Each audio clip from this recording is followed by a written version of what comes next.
U.S. intelligence suggests China is considering providing arms and ammunition to Russia, an involvement in the Kremlin's war effort in Ukraine that would be a serious problem, Secretary of State Antony Blinken said. Blinken said the United States has long been concerned that China would provide weapons to Russia.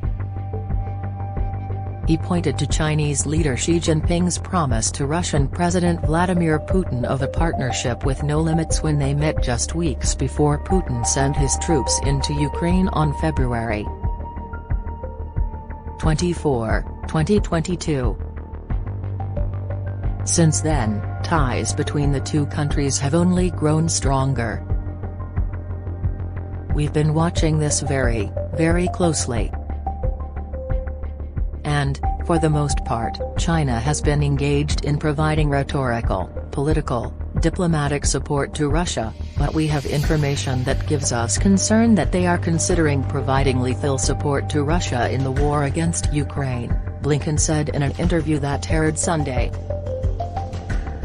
The day before, he attended a meeting at a security conference in Munich with Wang Yi, the Chinese Communist Party's most senior foreign policy official. It was important for me to share very clearly with Wang Yi that this would be a serious problem, Blinken said. With Putin determined to show some progress on the battlefield as the war nears the one-year mark, Russian forces have been on the offensive in eastern Ukraine. The Russians are also eager to capture more territory before Ukraine receives the more advanced weapons recently pledged by the U.S. and its European allies. But what Secretary Blinken said is big news to me, said Republican Senator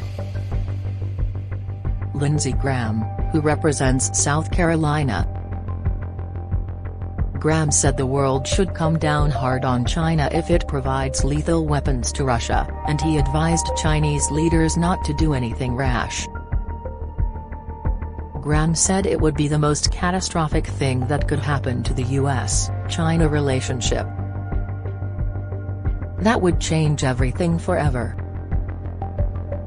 Tensions between Washington and Beijing have been heightened in recent weeks after the U.S. shot down what it says was a Chinese spy balloon. China insists it was used mainly for meteorological research and was blown off course. The U.S. Ambassador to the United Nations, Linda Thomas-Greenfield, also expressed her concern about any effort by the Chinese to arm Russia, saying that would be a red line. Retired General Jack Keane, a former U.S. Army Vice Chief of Staff, said he agreed with the Biden administration's decision to expose China's possible readiness to provide some lethal weapons to Russia. He said it may persuade China to hold off. And I think coming out and exposing, and I would go further and tell them what we think they are attempting to provide, China will pull back likely after that public exposure, Keane said.